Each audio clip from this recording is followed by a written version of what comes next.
there's a bomb in your school, then that's kind of against the school. But if somebody calls up and says, I'm being sick and tired of being picked on by the football team, I've had enough, I'm going to show them, then it becomes a more specific threat, and it adds some credibility as to whether or not the threat should be taken to the next level of going to law enforcement and having them as part of the threat assessment team.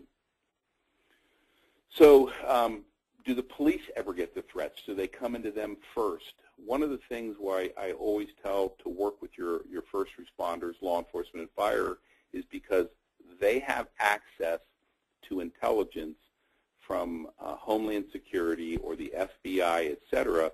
And if the threat is a credible threat and it hasn't even reached the school yet, law enforcement can then work with the schools to determine the course of action to protect the staff and the students. And then we have to look at, are these threats that are coming in, are these threats hoax or pranks? Are they being used to get students out of tests, out of the school day? If a person, a parent, another student hears someone talking about a bomb threat to the school, do you have an anonymous hotline where these tips can be turned in, or do you have an email account that people can send their information to if they're worried?